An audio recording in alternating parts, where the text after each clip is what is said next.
Bismillahirrahmanirrahim. Assalamualaikum warahmatullahi wabarakatuh.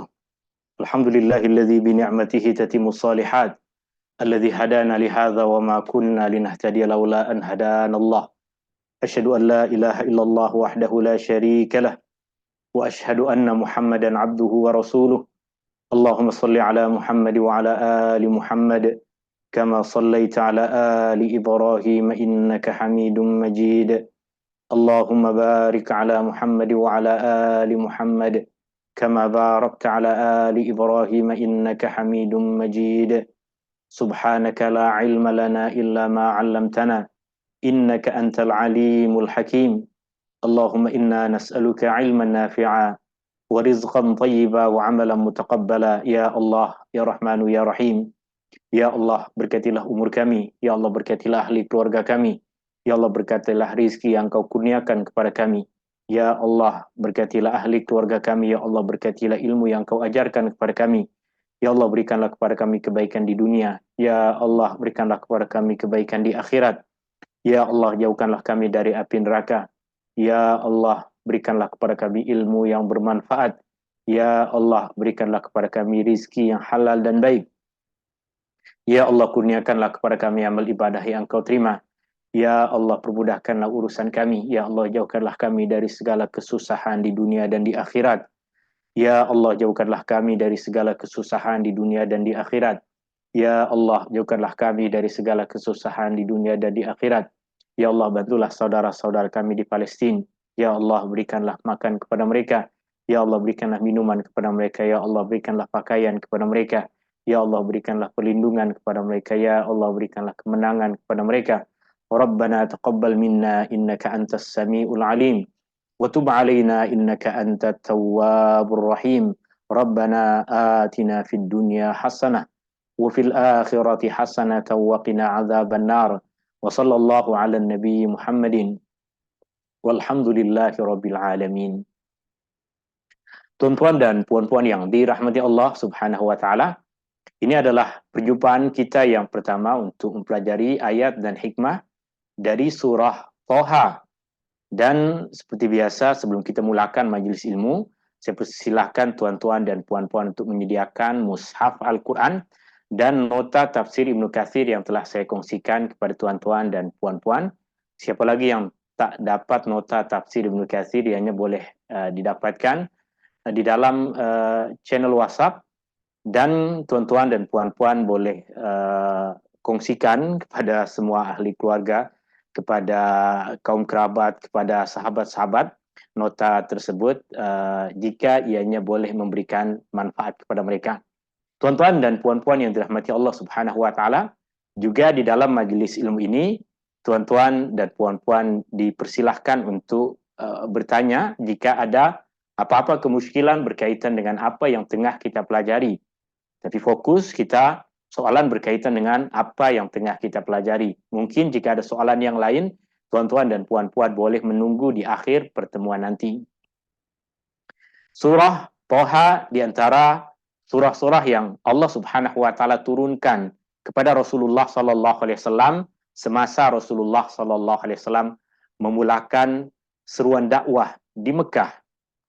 Bahkan ada sebahagian riwayat, ada sebahagian cerita dalam kitab-kitab sirah, dalam kitab-kitab sejarah, riwayat hidup Nabi SAW, riwayat hidup para sahabat, yang menceritakan bahwa di antara penyebab utama sebahagian dari sahabat-sahabat Nabi SAW masuk Islam adalah kerana mendengar Al-Quran. Di antaranya mendengar keindahan makna yang terkandung di dalam Al-Quran, keindahan pesan-pesan yang ada di dalam Al-Quran, keindahan bahasa Al-Quran, dan tidak sedikit yang masuk Islam kerana mereka mendengar apa yang Allah Subhanahu wa taala firmankan di dalam surah Thaha ini. Ketika tadi saya sebutkan perkara ini diriwayatkan dalam sejarah, dalam kitab-kitab sirah, ini bermaksud ianya adalah perkara yang berbeza dengan periwayatan hadis Nabi SAW, di mana periwayatan hadis, para ulama akan memberikan banyak syarat yang ketat berkaitan dengan periwayatan hadis Nabi SAW, agar mereka boleh membezakan mana riwayat yang sahih yang boleh menjadi asas dalam hukum hakam dan mana hadis-hadis dan riwayat-riwayat yang perlu ditolak. Sedangkan berkaitan dengan sejarah, mereka lebih terbuka sehingga boleh jadi ada sebahagian riwayat-riwayat sejarah yang tidak dijumpai mana sumbernya, mana sanadnya. Tapi kerana sebahagian dari bentuk-bentuk sejarah hanya berkaitan dengan tahun, hanya berkaitan dengan hari, hanya berkaitan dengan nama, hanya berkaitan dengan tempat, maka para ulama lebih memberikan keterbukaan di dalam menerima riwayat-riwayat sejarah berbandingkan dengan sesuatu yang berkaitan dengan hukum hakam. Ada riwayat sejarah yang menyatakan bahwa Umar bin Khattab radhiyallahu an masuk Islam kerana hatinya terbuka selepas beliau mendengar ayat-ayat pertama dibacakan dari surah Thaha. Kisah masuk Islam Umar bin Khattab radhiyallahu an diriwayatkan dalam banyak riwayat yang sahih, tapi perincian tentang bagaimana, hari apa, dan perincian tentang peristiwa-peristiwa yang terjadi di hari Umar bin Khattab radhiyallahu an masuk Islam, tentunya ia diriwayatkan bukan dengan riwayat-riwayat yang sahih, tetapi apa yang tadi kita sebutkan bahwa perkara-perkara yang berkaitan dengan riwayat hidup, sirah para sahabat, para ulama terdahulu, banyak ulama yang lebih terbuka dalam isu ini berbandingkan dengan riwayat-riwayat yang berkaitan dengan hukum hakam, riwayat-riwayat dari Nabi SAW. Pada sebahagian riwayat yang menceritakan perincian tentang sejarah Umar bin Khattab radhiyallahu an masuk Islam adalah yang pertama, Umar bin Khattab radhiyallahu an di antara sahabat yang bukan masuk Islam pada masa-masa awal. Artinya Abu Bakar As-Siddiq radhiyallahu an boleh dikatakan beriman pada hari pertama di mana Rasulullah sallallahu alaihi wasallam memulakan seruan dakwah. Ali bin Abi Thalib, Utsman bin Affan radhiyallahu an di antara sahabat-sahabat yang masuk Islam pada hari-hari pertama permulaan seruan dakwah Rasulullah sallallahu alaihi wasallam. Tapi Umar bin Khattab radhiyallahu an masuk Islam dijangkakan 6 tahun selepas Rasulullah sallallahu alaihi wasallam memulakan seruan dakwah. Tentunya ia adalah tempoh masa yang lama, mengingat Umar bin Khattab radhiyallahu an hidup satu bandar, hidup satu tempat, satu kawasan dengan Rasulullah sallallahu alaihi wasallam. Dia kenal dengan Rasulullah, dia kenal dengan Abu Bakar, dia kenal dengan Ali, dia kenal dengan Utsman bin Affan radhiyallahu an. Tapi apa yang membuat Umar bin Khattab radhiyallahu an lambat masuk Islam dibandingkan dengan beberapa orang sahabat yang lain? Di antara penyebabnya adalah Umar bin Khattab radhiyallahu an, prinsip awal dia dalam kehidupan adalah ingin menjaga persatuan. Ini prinsip asal Umar bin Khattab radhiyallahu an. Maka dia sangat tidak suka jika dalam masyarakat ada orang yang memisahkan dan memecah belah dalam kumpulan masyarakat itu. Dan apa yang tersebar pada ketika itu adalah yang Umar dengar, beritanya adalah, dan yang Umar ketahui pada permulaan seruan dakwah Rasulullah sallallahu alaihi wasallam adalah ada seseorang mengaku diri sebagai seorang nabi yang dengan sebab seruan dakwah itu masyarakat Mekah jadi terpecah. Sebahagian ikut orang itu, sebagian besar menentang orang itu, menentang Rasulullah sallallahu alaihi wasallam. Umar bin Khattab radhiyallahu an tak suka dengan perpecahan seperti ini. Maka Umar bin Khattab radhiyallahu an berkekalan berada pada kumpulan yang besar, yaitu masyarakat Mekah yang tidak beriman kepada Rasulullah sallallahu alaihi wasallam. Bulan demi bulan, tahun demi tahun, sehingga satu masa habis kesabaran Umar bin Khattab radhiyallahu an. Umar bin Khattab radhiyallahu an hilang kesabaran kerana semakin ramai orang yang ikut kepada Rasulullah sallallahu alaihi wasallam. Hilang dan habis kesabaran Umar bin Khattab radhiyallahu an, maka Umar satu hari berazam untuk datang kepada Muhammad sallallahu alaihi wasallam untuk menyelesaikan perkara ini. Maknanya Umar bin Khattab radhiyallahu an ingin datang untuk membunuh Rasulullah sallallahu alaihi wasallam. Maka ketika dalam perjalanan Umar bin Khattab radhiyallahu an mahu membunuh Rasulullah sallallahu alaihi wasallam, tentunya Umar bin Khattab radhiyallahu an tidak datang secara sembunyi-sembunyi. Umar orang yang tegas, orang yang pemberani, maka dia keluar dari rumah, keluar dari tempatnya dengan membawa pedang. Sehingga orang yang melihat apa yang dilakukan oleh Umar dah curiga apa yang akan dia lakukan. Mereka bertanya kepada Umar, apa yang kamu mahu lakukan? Maka Umar menjawab, sehingga bila kita akan biarkan orang yang memecah belah masyarakat ini? Umar ingin menyelesaikan perkara itu sekarang. Maka orang tadi kemudian menyampaikan kepada Umar, kenapa pula engkau nak sibuk dengan Muhammad? Tengok rumah kamu sendiri, tengok adik-beradik kamu sendiri, tengok adik kamu sendiri sudah ikut apa yang dibawa oleh Muhammad. Maka mendengar bahwa ahli keluarga Umar sendiri telah ikut terbawa dengan apa yang dibawa oleh Muhammad sallallahu alaihi wasallam, maka Umar patah balik dari hala tuju awal nak pergi ke rumah Rasulullah sallallahu alaihi wasallam. Dia pun pergi ke rumah adiknya dan didapatkan ketika Umar bin Khattab radhiyallahu an mendekati rumah adik beliau, terdengar ada di dalam rumah tersebut orang yang tengah membaca sesuatu, tengah membaca Al-Quran maksudnya. Maka Umar bin Khattab radhiyallahu an pecahkan pintu dan terus tanya apa benda yang tengah terjadi di dalam rumah ini. Maka diserahkan lembaran-lembaran yang tertulis padanya ayat-ayat Al-Quran dan dibacakan kepada Umar bin Khattab radhiyallahu an, yang pada sebagian riwayat tadi disebutkan apa yang dibacakan kepada Umar bin Khattab radhiyallahu an adalah ayat pertama dari surah Thaha, dan di situ Umar terus terduduk, Umar terus terdiam, Umar terus menangis dan mahu berjumpa dengan Rasulullah sallallahu alaihi wasallam untuk menerima kebenaran yang ada di dalam Al-Quran. Tuan-tuan dan puan-puan yang dirahmati Allah Subhanahu wa taala, perincian kisah tadi macam cantik, tapi dah kita sebutkan tadi, ia adalah satu riwayat sirah yang berbeza dengan periwayatan hadis Nabi sallallahu alaihi wasallam. Dalam periwayatan hadis, para ulama akan memberikan syarat-syarat yang kuat untuk melindungi kata-kata Rasulullah sallallahu alaihi wasallam yang merupakan asas dalam hukum hakam sehingga tidak bercampur dengan perkataan-perkataan yang lain. Sedangkan riwayat hidup para sahabat ketika mereka riwayatkan, terkadang mereka ceritakan tanpa mereka perincikan sanad periwayatannya, atau mereka pun akan terima jika ia diriwayatkan bukan oleh periwayat-periwayat yang tahap keilmuan atau tahap kepercayaan mereka sebagaimana orang yang meriwayatkan hadis Nabi sallallahu alaihi wasallam. Kita kembali kepada tajuk utama kita, yaitu ayat dan hikmah dari surah Thaha.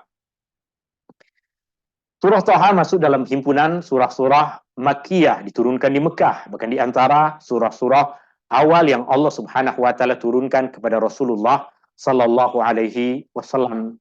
Dan dalam mushaf Al-Quran ia boleh kita jumpai pada susunan yang ke-20. Tema utama dari surah Thaha adalah menyebarkan dakwah dengan penuh kesabaran. Kerana Rasulullah sallallahu alaihi wasallam ditugaskan untuk menyebarkan dakwah. Para sahabat yang masuk Islam awal diperintahkan oleh Allah, oleh Rasulullah sallallahu alaihi wasallam untuk menyebarkan dakwah.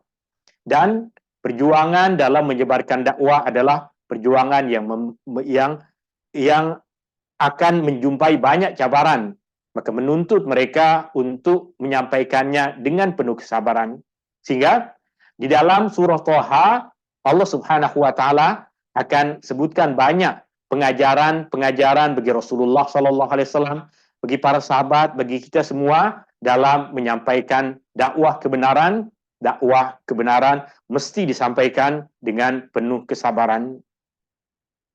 Jika kita perincikan surah Thaha, maka kita akan jumpai ia terdiri dari 3 isi kandungan utama. Mula dari ayat yang pertama sehingga ayat yang ke-8, Allah Subhanahu wa taala menyebutkan tentang Al-Qur'an yang Allah turunkan untuk membawa peringatan. Allah Subhanahu wa taala turunkan Al-Qur'an sebagai petunjuk dan peringatan bagi orang-orang yang beriman, peringatan bagi orang-orang yang bertakwa, peringatan bagi orang-orang yang takut kepada Allah Subhanahu wa taala. Bahagian yang kedua dari surah ini, mula dari ayat yang ke-9 sehingga ayat yang ke-98, Allah Subhanahu wa taala memberikan kepada kita pengajaran dakwah dan pengajaran keimanan tentunya dari kisah Nabi Musa alaihi salam.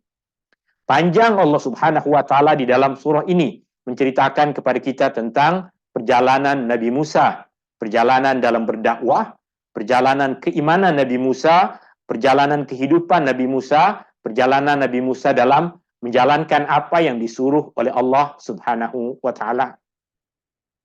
Dan bahagian yang ketiga dari surah ini mula dari ayat yang ke-99 sehingga akhir ayat dari surah At-Taha. Allah Subhanahu wa taala turunkan perintah kepada kita untuk mengambil pengajaran dari kisah-kisah Al-Qur'an.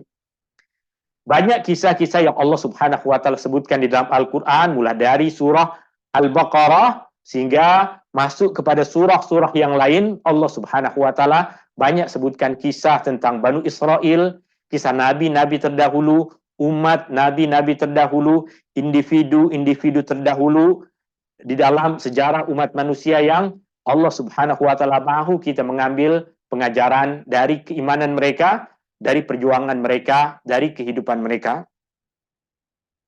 Dan pada majelis ilmu kita di petang hari ini, insya Allah kita akan membaca ayat yang pertama sehingga ayat yang ke-8, yang ayat-ayat ini memberikan perincian kepada kita tentang isi kandungan yang pertama, yaitu Al-Quran membawa peringatan kepada orang-orang yang bertakwa, orang-orang yang takut kepada Allah Subhanahu wa taala.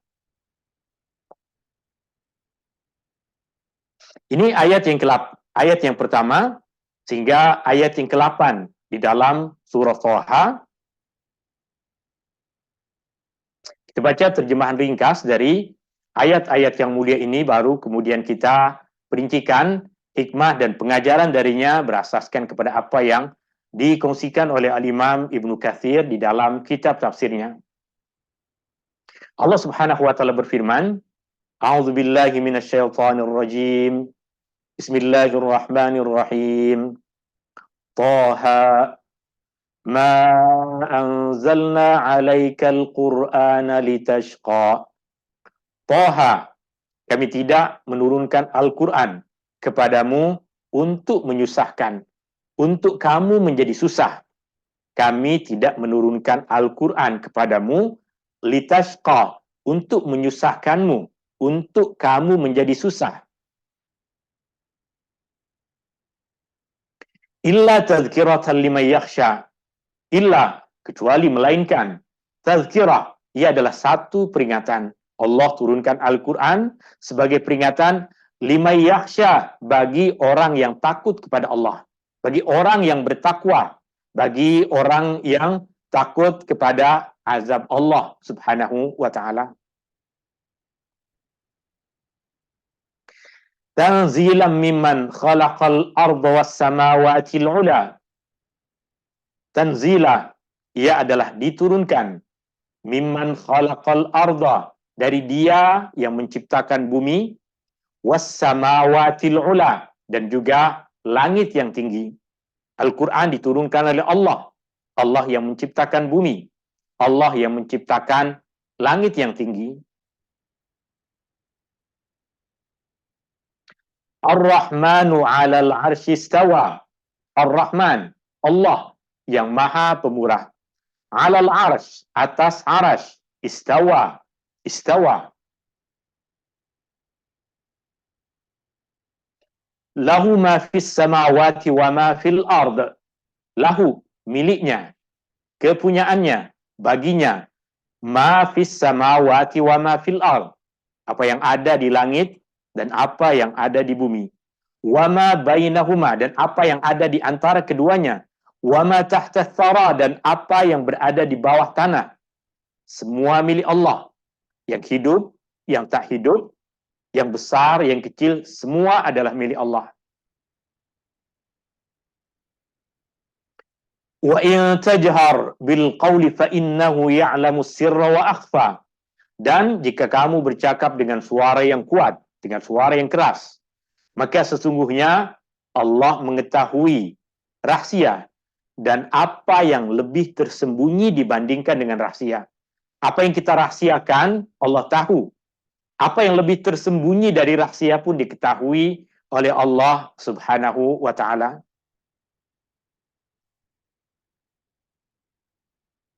Allahu la ilaha illahu. Allah, tiada Tuhan melainkan Dia. Tiada Tuhan yang mencipta melainkan Allah. Tiada Tuhan yang layak untuk kita sembah melainkan Allah. Lahul asmaul husna. Baginya nama-nama yang terbaik. Baginya nama-nama yang paling indah. Pada ayat yang pertama dan ayat yang kedua, Allah Subhanahu wa taala berfirman, Taha ma anzalna 'alaikal Qur'ana litashqa. Taha. Huruf Ta dengan huruf H dinamakan di dalam Al-Quran sebagai al-huruf al-muqatta'ah. Huruf-huruf yang dibaca dengan bacaan yang terputus. Maknanya, ketika kita membacanya seakan-akan dia adalah huruf yang terasing. Seperti alif, lam, dengan mim. Bukan menjadi satu perkataan, bukan alam. Kaf, ha, ya, ain, sad. Alif, lam, ra, bukan alar. Itu dinamakan al-huruf al-muqatta'ah. Huruf-huruf yang diputuskan, tidak dibaca dengan bersambung. Berkaitan dengan perkara itu, Al-Imam Ibnu Katsir sampaikan kepada kita bahwa kita pun telah membincangkan tentang huruf-huruf muqatta'ah pada awal surah Al-Baqarah. Dan dulu kita telah menyelesaikan tafsir surah Al-Baqarah. Jadi tak perlu diulang perbincangannya di sini, apa yang dikatakan oleh Imam Ibnu Katsir. Maksudnya adalah berkaitan dengan huruf-huruf yang menjadi pembuka bagi sebahagian surah-surah di dalam Al-Quran. Kesimpulan yang disampaikan oleh Imam Ibnu Katsir adalah Allah Subhanahu wa taala yang lebih mengetahui tentang maknanya. Meskipun demikian, banyak pandangan-pandangan yang disebutkan oleh Imam Ibnu Katsir berkaitan dengan huruf-huruf tersebut. Ada yang mengatakan ia adalah kependekan dari beberapa perkataan. Ada yang mengatakan ia adalah perkataan yang berasal dari bahasa asing. Ada yang mengatakan ia adalah hanya setakat huruf yang Allah Subhanahu wa taala sebutkan di permulaan surah-surah Al-Quran untuk menarik perhatian orang-orang yang mendengarnya. Tapi lebih sempurna, lebih tepat jika kita menyatakan berkaitan dengan huruf-huruf ini adalah Allahu a'lamu bimuradihi bidzalik. Allah Subhanahu wa taala sahaja yang lebih mengetahui akan apa yang dimaksudkan dengan huruf-huruf itu. Tapi ada satu perkara yang sangat penting untuk kita fahami berkaitan dengan perkara ini. Ianya mengajarkan kepada kita bahwa dalam Al-Quran kita akan jumpai banyak perkara yang kita tidak paham. Dalam Al-Quran akan kita jumpai banyak perkara yang kita tidak ketahui. Tapi kejahilan kita akan banyak perkara di dalam Al-Quran tidak mengurangi keimanan kita kepada Al-Quran. Karena kejahilan adalah sifat kita, semua manusia. Kejahilan yang ada pada kita tidak mengurangi keimanan kita kepada Al-Quran. Dan yang kedua, ia pun mengajarkan kepada kita bahwa sesiapa yang membaca Al-Quran, meskipun dia tidak memahami maknanya, dia tetap mendapatkan pahala kebaikan. Sebagaimana yang diriwayatkan dari Nabi SAW, man qara'a harfan min kitabillah, falahu biha hasanah. Sesiapa yang membaca satu huruf dari kitab Allah, maka dengan bacaan itu dia akan mendapatkan satu kebaikan. Wal hasanatu bi asyri amsalihha, dan satu kebaikan akan dilipat gandakan dengan 10 kali ganda. La aqulu alif lam mim harf. Aku tidak katakan alif lam mim sebagai satu huruf. Walakin alifun harf wa lamun harf wa mimun harf. Tapi alif adalah satu, lam adalah satu huruf yang kedua, dan mim adalah satu huruf yang ketiga. Yang bermaksud, orang yang membaca alif lam mim, meskipun dia tidak memahami apa makna di sebalik alif lam mim, Rasulullah sebutkan tetap mendapatkan pahala kebaikan. Maka sesiapa yang membaca Toha dan tak faham apapun, apa makna di sebalik Toha, dia mendapatkan pahala 2 huruf Al-Quran. Itu adalah satu perkara yang menggalakkan kita untuk membaca Al-Quran meskipun kita tidak faham. Dan tentunya yang kita tidak faham dari Al-Quran bukan sahaja alif lam mim, bukan saja Toha, tapi ayat-ayat selepasnya pun boleh jadi kita baca tanpa kefahaman. Tapi tidak akan rugi sebab Rasulullah Sallallahu Alaihi Wasallam memberikan janji tadi bagi orang yang membaca, bukan bagi orang yang faham. Bagi orang yang faham, ada pahala yang lebih yang Allah berikan kepadanya. Sedangkan bagi orang yang membaca tanpa kefahaman pun, Rasulullah Sallallahu Alaihi Wasallam sebutkan setiap huruf dapat satu kebaikan, yang setiap satu kebaikan dilipat gandakan sekurang-kurangnya 10 kali ganda. Maka tak perlu kita perincikan apa maksud dari Toha jika kita dah tahu 2 maklumat tadi. Maklumat yang pertama, beriman kepada tidak tahu akan makna sesuatu dari Al-Quran tidak mengurangi keimanan kita. Yang kedua, kita baca Al-Quran tanpa kita mengetahui maknanya pun tetap dapat pahala. Itu 2 maklumat yang penting untuk kita membaca ayat yang pertama dari surah Toha ini. Toha ma anzalna alaikal Qur'ana litashqa. Toha, kami tidak menurunkan Al-Quran kepadamu agar kamu menjadi susah. Juwaibir meriwayatkan daripada Ad-Dhahhak. Ad-Dhahhak adalah seorang tokoh ulama tabi'in yang hidup pada masa sahabat. Dia bukan sahabat Nabi SAW, tapi murid kepada sahabat Nabi. Ad-Dhahhak berkata, apabila Allah menurunkan Al-Quran kepada Rasulnya, Rasulullah dan para sahabatnya membacanya dalam solat malam. Ini kerana kita tahu bahwa sebelum ada kefarduan solat 5 waktu, Rasulullah dan para sahabat sudah pun diperintahkan oleh Allah untuk solat malam. Maka pada permulaan dahulu, meskipun belum lagi ada perintah untuk solat malam, belum lagi ada perintah untuk solat fardu 5 waktu, Rasulullah dan para sahabat dah solat malam. Maka surah-surah yang diturunkan awal kepada Rasulullah SAW telah pun dibaca oleh Rasulullah dan umat Islam generasi awal untuk mereka baca dalam solat malam. Para sahabat membacanya, Rasulullah dan para sahabat membacanya dalam solat malam. Oleh itu, orang-orang musyrik di Mekah mengatakan, Al-Quran ini diturunkan kepada Muhammad kerana dia tertekan. Jadi malam bising macam orang tertekan, macam orang stres. Ini kata orang-orang musyrik kepada apa yang dilakukan oleh Rasulullah SAW. Tengok malam je, malam tak boleh diam.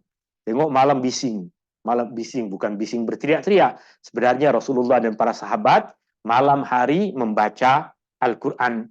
Apa yang dikatakan oleh orang-orang musyrik, Muhammad diturunkan benda itu agar dia jadi susah, agar dia seperti orang yang tertekan. Maka Allah Subhanahu wa taala turunkan permulaan surah ini, bahwa Al-Quran diturunkan kepadamu bukan agar engkau tertekan, bukan agar engkau jadi macam orang yang tertekan, bukan agar engkau macam orang yang susah, bukan untuk menyusahkanmu.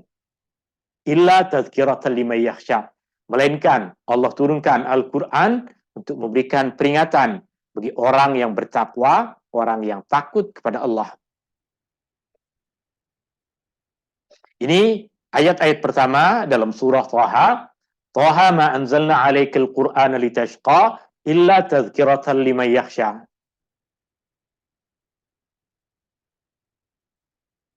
Al-Imam Ibnu Katsir berkata, maksudnya perkara ini bukanlah seperti apa yang didakwa oleh orang-orang yang mendustakan Al-Quran, oleh orang-orang musyrik itu.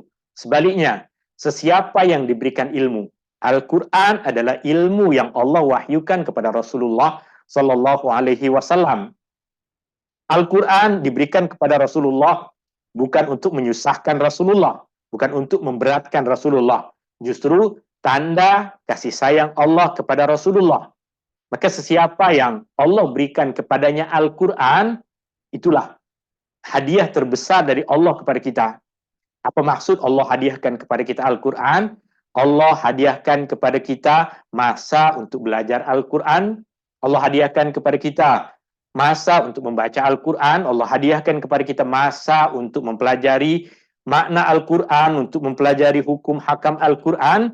Itu adalah tanda Allah sayang kepada kita, tanda Allah mahu kebaikan yang banyak kepada kita.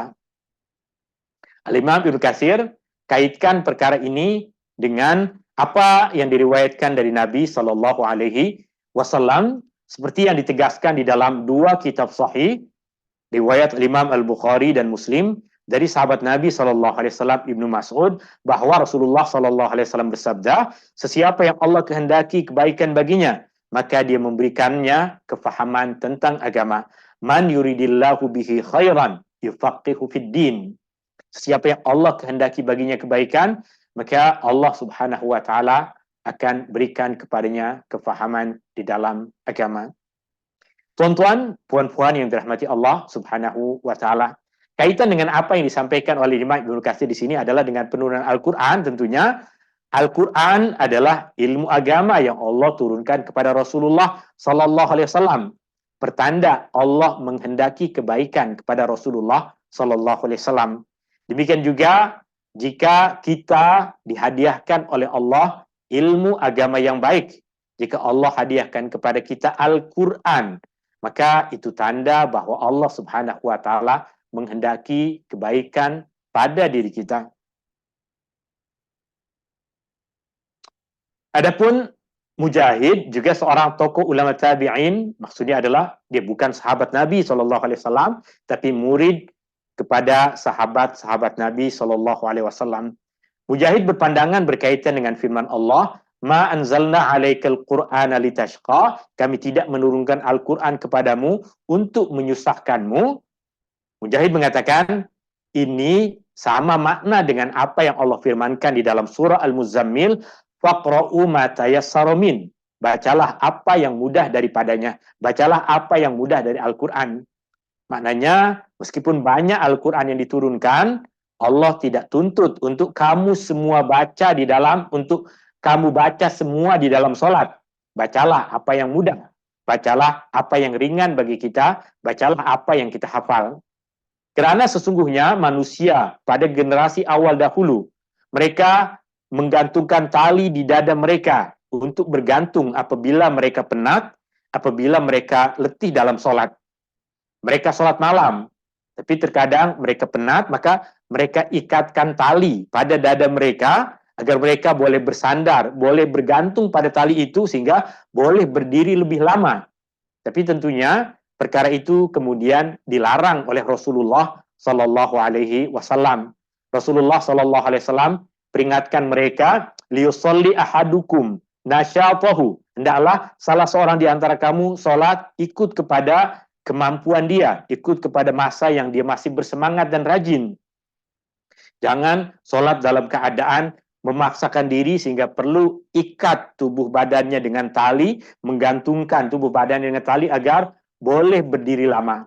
Itu tapi dari apa yang diriwayatkan oleh tabi'in ini kita akan tahu bagaimana dulu generasi awal di antara para sahabat Nabi Shallallahu Alaihi Wasallam semangat mereka mengalahkan kemampuan fisikal mereka. Sebab kita tahu sebahagian besar dari sahabat Nabi Shallallahu Alaihi Wasallam yang masuk Islam awal adalah orang-orang yang sudah tak muda lagi. Maka semangat mereka boleh jadi lebih besar dibandingkan dengan tenaga yang ada pada mereka.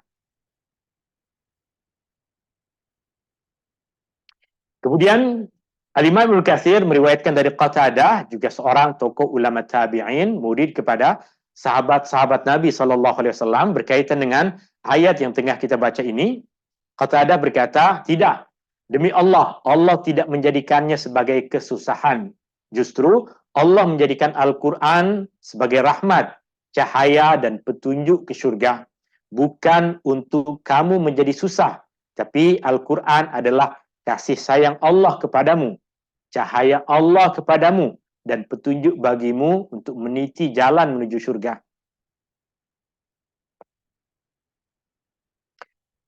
Ayat yang ketiga, illa tazkiratan liman yakhsha. Ia diturunkan sebagai peringatan bagi orang yang takut kepada Allah, bagi orang-orang yang bertakwa. Allah menurunkan kitabnya dan mengutus Rasulnya sebagai rahmat bagi hamba-hambanya, agar orang yang berfikir dapat ingat. Dengan demikian, seseorang akan mendapatkan manfaat dari apa yang didengarnya dari kitab Allah.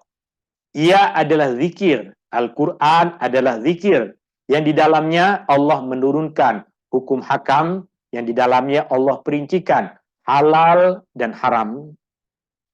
Illa tazkiratan liman yakhsha. Maka peringatan Al-Quran berkaitan dengan keimanan, peringatan Al-Quran berkaitan dengan akhlak, peringatan Al-Quran berkaitan dengan hukum hakam, syariat yang Allah turunkan kepada Rasulullah Sallallahu Alaihi Wasallam. Tanzilan mimman khalaqal arda was samawatil ula. Tanzilan yang diturunkan, yang diwahyukan dari Dia yang menciptakan bumi dan langit. As-samawatil ula, langit yang tinggi. Maksudnya, Al-Quran yang telah datang kepadamu, wahai Muhammad, adalah wahyu dari Allah, wahyu dari Tuhanmu.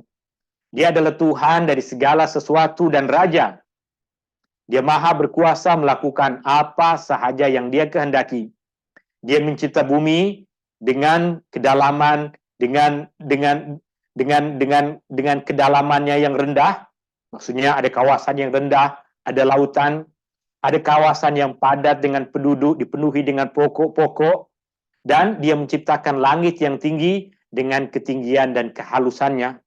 Dari jauh kita nampak langit macam halus, tapi hakikatnya Allah Subhanahu wa Ta'ala menciptakan benda-benda yang lebih besar dari bumi di langit sana. Ar-Rahmanu 'alal 'arsy istawa. Ar-Rahman, Allah yang Maha Pemurah. 'Alal 'arsy, di atas aras. Istawa, kita tulis di sini perkataan istawa dengan maksud istawa. Tuan-tuan dan puan-puan yang dirahmati Allah Subhanahu wa Ta'ala, Al-Arash adalah satu makhluk yang dicipta oleh Allah Subhanahu wa Ta'ala, satu benda yang dicipta oleh Allah Subhanahu wa Ta'ala. Allah mencipta langit, Allah mencipta bumi, Allah mencipta matahari, Allah mencipta bintang-bintang, Allah mencipta surga, Allah mencipta neraka, Allah mencipta malaikat, Allah mencipta arash. Dan banyak benda-benda yang Allah cipta yang kita tidak ketahui. Sebahagian dari apa yang Allah cipta, Allah perlihatkan kepada kita manusia. Sebahagian dari apa yang Allah cipta, Allah perlihatkan kepada kita. Kita boleh melihat matahari, kita boleh melihat bulan, bintang, pasir, tanah, pokok, manusia, binatang, semua ciptaan Allah, dan Allah perkenankan kita untuk melihatnya. Allah Subhanahu wa Ta'ala menciptakan malaikat, tapi kita belum lagi berkesempatan untuk melihatnya. Allah ciptakan jin, Allah ciptakan surga dan neraka, kita tidak melihatnya. Artinya, banyak yang Allah cipta, Allah tidak perlihatkan kepada kita. Jika Allah mencipta sesuatu, kemudian Allah tidak perlihatkan kepada kita, Apa gunanya? Apa gunanya Allah menciptakan sesuatu yang Allah tidak perlihatkan kepada kita? Sekejap, tuan-tuan dan puan-puan. Kita bukan pusat kehidupan. Maknanya, bukan bermaksud apa yang kita tidak lihat, ia tak wujud. Bukan bermaksud apa yang Allah tidak perlihatkan kepada kita adalah benda yang sia-sia. Sebab kita bukan tujuan dari semua penciptaan Allah Subhanahu wa taala, bukan pusat dari dunia, bukan inti dari dunia, bukan markaz dari dunia. Maksudnya, Allah Subhanahu wa taala pun menciptakan malaikat yang Allah banyak memperlihatkan kepada malaikat kebesaran-kebesaran Allah yang manusia tidak melihatnya. Dengan para malaikat melihat benda-benda besar yang diciptakan oleh Allah Subhanahu wa taala, bertambah para malaikat mengagungkan Allah. Kita, Allah perlihatkan bulan dan bintang. Adakah kita membesarkan Allah selepas melihat luasnya alam semesta yang Allah ciptakan? Boleh jadi iya, boleh jadi tidak. Maka penciptaan itu bagi sebahagian manusia ada kesan yang baik. Tapi Allah menciptakan arsy, satu tempat yang besar. Allah perlihatkan kepada para malaikat. Maka para malaikat bertambah, membesarkan, bertasbih kepada Allah Subhanahu wa taala. Maka tak ada beza antara bumi dengan arsy. Maksud tak ada beza adalah bumi ciptaan Allah, arsy ciptaan Allah. Tak ada beza antara matahari dengan arsy. Bukan tak ada beza, maksudnya bentuk sama. Tak ada beza dari sudut pandang. Matahari adalah ciptaan Allah, arsy adalah ciptaan Allah. Allah menciptakan matahari. Allah boleh perlihatkan matahari kepada kita. Allah ciptakan arsy. Allah rahsiakan dari kita. Allah perlihatkan kepada para malaikat. Maka arsy ciptaan Allah, matahari pun ciptaan Allah. Selesai. Isu berkaitan dengan arsy. Maka bentuknya macam mana kita tak tahu. Apa perlunya kita tahu bentuk arsy, bentuk syurga, bentuk neraka nanti. Masuk syurga kita tahu bentuknya. Kemudian di dalam ayat ini ada perkataan istawa yang lebih cantik jika kita tidak terjemahkan perkataan itu. Kenapa lebih cantik? Karena perkataan ini di dalam bahasa Arab memiliki banyak makna. Jika kita dah memilih salah satu dari makna itu, mungkin kita takut tersilap. Tersilap dalam memilih di antara beberapa makna yang banyak. Di antara perkataan istawa bermaksud lurus. Dalam solat, imam akan mengucapkan istau, luruskan, luruskan. Itu salah satu makna dari perkataan istawa. Istawa juga boleh bermaksud sama, sama rata. Maknanya, terkadang ketika kita memilih untuk mencari salah satu makna dari makna yang terkandung di dalam perkataan istawa, boleh jadi betul, boleh jadi silap. Maknanya lebih selamat untuk kita tak payah terjemahkan perkataan itu, kita kekalkan kepada lafaz yang Allah turunkan di dalam Al-Quran. Dan itu makna yang dipilih oleh Al-Imam Ibnu Katsir di dalam tafsirnya. Beliau mengatakan jalan yang paling selamat berkaitan dengan ayat-ayat yang menyebutkan tentang Allah Subhanahu wa taala, yang memberikan perincian tentang sifat Allah yang ada di dalam Al-Qur'an, yang ada di dalam hadis, adalah untuk kita, jalan yang paling selamat untuk dilalui dalam memahami ini adalah jalan para ulama terdahulu, generasi sahabat dan generasi-generasi selepas sahabat. Cara mereka adalah menerima apa yang diriwayatkan mengenai ini dari kitab dan sunnah. Maksudnya, semua Al-Quran mereka akan beriman. Semua yang datang dari Nabi mereka akan pegang, mereka akan terima, mereka akan beriman. Semua yang diriwayatkan dari Al-Quran dan dari Nabi SAW mereka akan terima. Tanpa menggambarkan, tanpa membuat gambaran tentang bentuknya macam ini, makna perinciannya macam ini, tanpa membuat perincian terhadap makna-makna perkataan itu. Tanpa menyelewengkan, tanpa menyerupai Allah dengan makhluknya, tanpa menolak ayat-ayat itu, atau membandingkan Allah Subhanahu wa taala dengan sifat-sifat makhluk. Atau lebih kurang seperti apa yang diriwayatkan dari Al-Imam Asy-Syafi'i rahimahullahu taala, satu kaidah dalam memahami semua ayat-ayat yang memberikan perincian tentang sifat-sifat Allah. Al-Imam Asy-Syafi'i pernah berkata, seperti yang diriwayatkan oleh Al-Imam Al-Baihaqi rahimahullahu taala, amantu billah, aku beriman kepada Allah, wa bima jaa'a 'anillah, dan beriman kepada apa sahaja yang datang dari Allah, ala muradillah, sebagaimana yang Allah kehendaki. Dah cukup bagi kita. Ketika membaca ayat tadi, boleh kita ulang apa yang Al-Imam Asy-Syafi'i ini katakan. Amantu billah, aku beriman kepada Allah. Wa bima jaa'a 'anillah, aku beriman kepada apa yang datang dari Allah. Ayat ini dari Allah, maka aku beriman. Ala muradillah, sesuai dengan makna yang Allah kehendaki.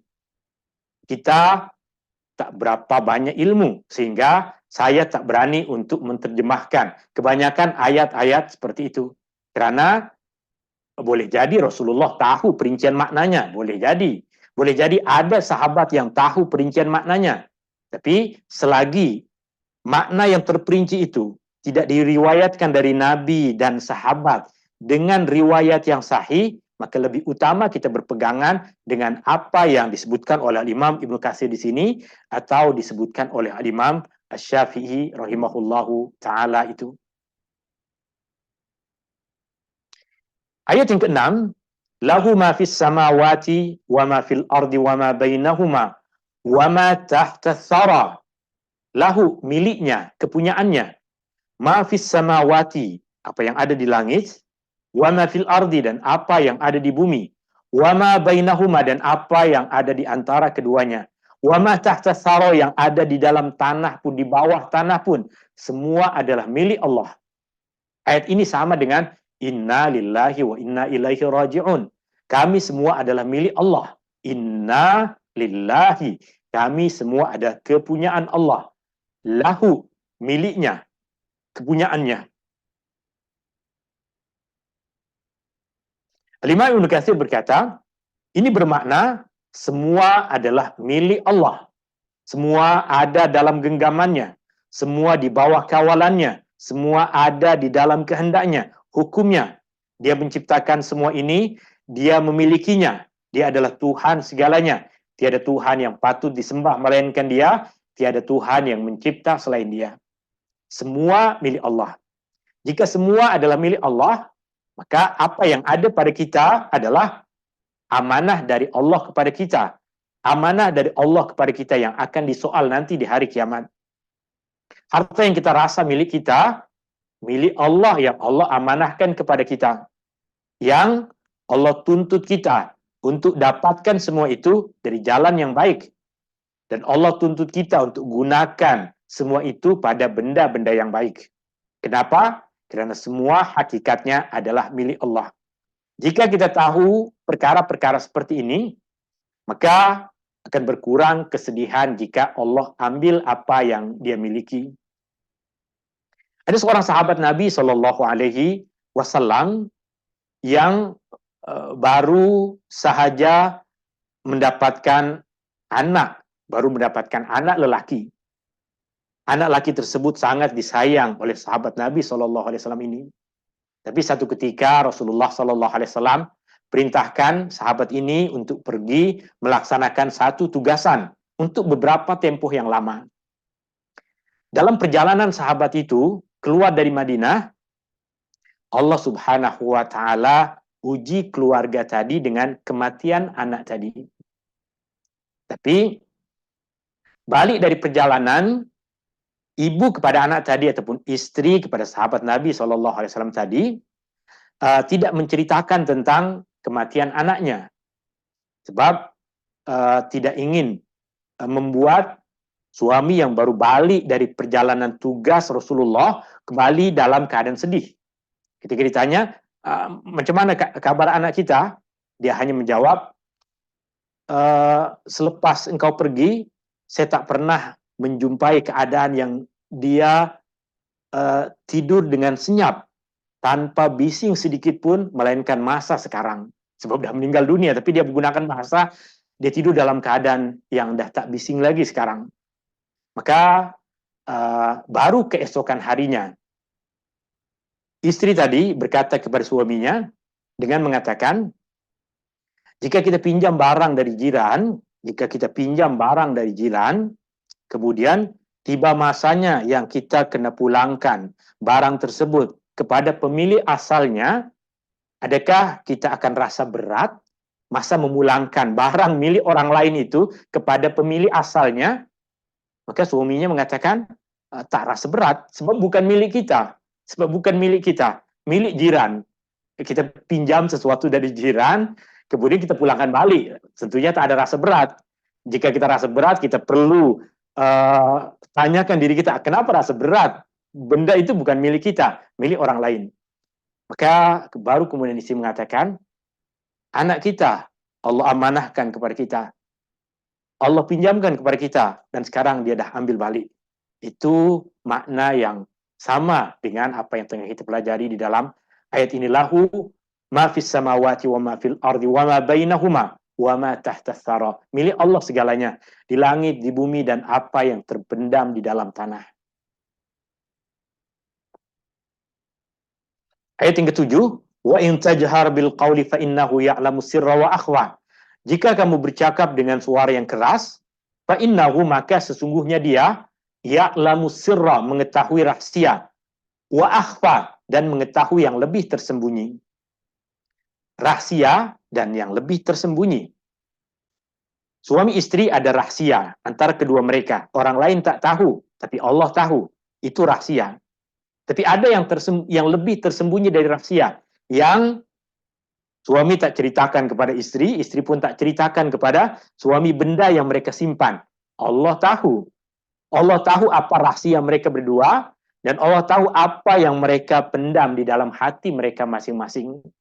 Itu makna yang paling zahir dari ayat ini. Allah mengetahui rahasia, dan Allah mengetahui yang lebih tersembunyi dari rahasia. Tapi perkataan akhfa di dalam bahasa Arab pun boleh bermaksud menyembunyikan. Boleh bermaksud lebih tersembunyi. Perkataan akhfa pun boleh bermaksud menyembunyikan. Jika ayat ini kita terjemahkan dengan maksud menyembunyikan, maka terjemahan dari ayat ini akan menjadi, jika kamu bercakap dengan suara yang keras, maka sesungguhnya Allah mengetahui rahasia dan Allah menyembunyikannya. Apa maksudnya? Jika ayat ini, perkataan akhfa kita terjemahkan dengan maksud Allah menyembunyikannya. Allah tahu semua dosa kita. Allah tahu semua dosa kita. Orang lain banyak yang tak tahu dosa yang kita buat. Kenapa orang lain tak tahu dosa yang kita buat? Sebab Allah sembunyikan. Jika Allah buka semua dosa kita, tak akan ada orang yang mau dekat dengan kita. Maka kita bersyukur kepada Allah sebab ya'lamu sirra wa akhfa. Allah mengetahui yang kita rahasiakan dan Allah sembunyikannya. Agar ini antara kita dengan Allah, kita mudah untuk bertaubat kepada Allah. Sebab jika dah tersebar kepada manusia, manusia ini pandai membuat hukuman. Orang buat dosa terus, katakan, ini confirm ahli neraka, ini dah macam orang kafir nih, ini dah macam orang musyrik nih, ini macam orang Yahudi. Manusia pandai untuk membuat kesimpulan ke atas dosa orang lain yang mereka nampak. Maka kita bersyukur, dosa kita Allah tidak nampakkan, Allah sembunyikan. Ya'lamu sirra wa akhfa. Allah mengetahui perkara yang tersembunyi, tetapi Allah sembunyikan. Allah mengetahui rahasia, tapi Allah sembunyikan. Makna pertama yang disebutkan oleh Imam Ibnu Katsir adalah ini bermaksud bahwa Ia yang menurunkan Al-Quran ini juga menciptakan langit dan bumi. Dia mengetahui yang rahasia dan yang lebih tersembunyi. Atau makna yang kedua tadi, Allah mengetahui rahasia dan Allah sembunyikan. Allah tidak buka rahasia kita di hadapan orang lain agar kita bertaubat antara kita dengan Allah Subhanahu wa Ta'ala, agar kita beristighfar di dalam solat kita, agar kita meminta ampun selepas solat kita, agar dosa-dosa kita diampuni oleh Allah Subhanahu wa taala tanpa perlu kita membuat pengumuman kepada orang lain bahwa saya dah bertaubat atas dosa fulan, dosa ini, dosa itu, dosa itu. Allah rahsiakan dosa itu agar cukup kita kepada Allah Subhanahu wa taala sahaja meminta ampun ke atas dosa-dosa itu. Ayat yang terakhir, Allahu la ilaha illahu. Allah tiada Tuhan yang patut kita sembah melainkan Dia. Tiada yang mencipta selain Dia, tiada yang berkuasa selain Dia. Lahul asmaul husna. Miliknya nama-nama yang terbaik, nama-nama yang paling mulia, nama-nama yang paling indah. Allah memiliki banyak nama, dan Al-Imam Ibnu Katsir mengatakan, dia yang menurunkan Al-Quran ini kepada Muhammad, dialah Allah. Tiada Tuhan melainkan Dia. Dia adalah pemilik nama-nama yang terbaik dan sifat-sifat yang paling tinggi. Banyak nama-nama Allah Subhanahu wa ta'ala. Al-Imam Al-Baihaqi di dalam kitab beliau Al-I'tiqad wal Hidayah ila Sabilur Rasyad, ketika membahas tentang nama-nama Allah Subhanahu wa taala, beliau menyebutkan kepada kita bahwa ada dua jalan yang dilalui oleh para ulama untuk menghimpunkan nama-nama Allah yang indah. Jalan yang pertama adalah berasaskan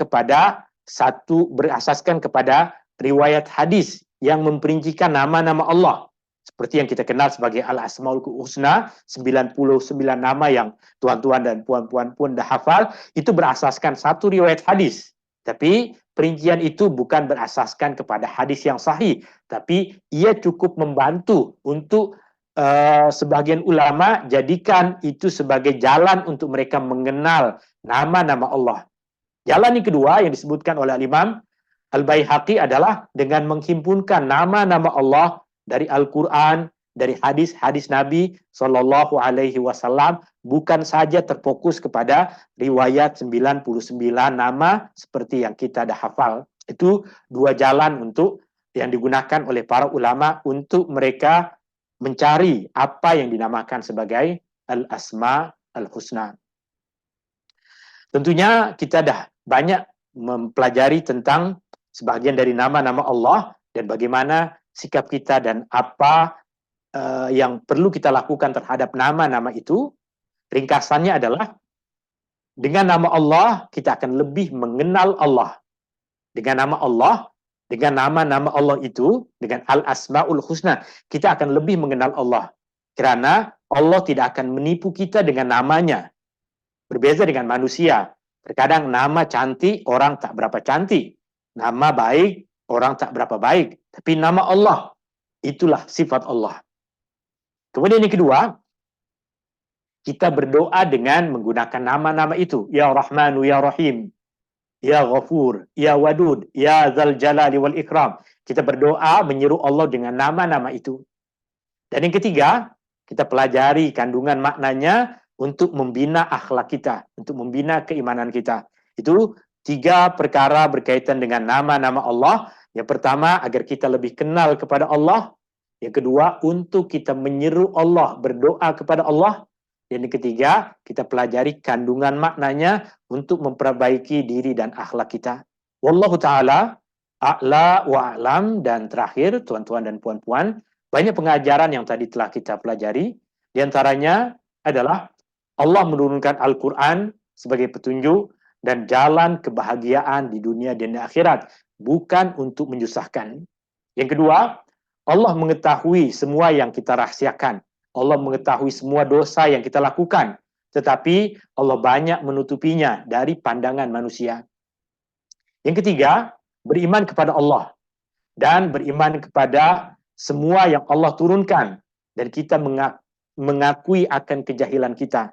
Boleh jadi ada sifat-sifat Allah yang kita tak lagi faham maknanya, tapi ia tidak merusak keimanan kita, sebab kita beriman kepada Allah, beriman kepada semua yang Allah Subhanahu wa taala turunkan, dan kita mengetahui akan kejahilan diri kita. Hadani Allah wa iyyakum ajmain. Ini yang boleh saya kongsikan dalam majlis ilmu kita di petang hari ini. Semoga dari apa yang kita pelajari ada manfaat, ada kebaikannya. Dan seperti biasa, sebelum kita tutup majelis ilmu ini, jika ada tuan-tuan dan puan-puan yang mau menambahkan sesuatu, ada soalan, saya berikan kesempatan sebelum kita tutup.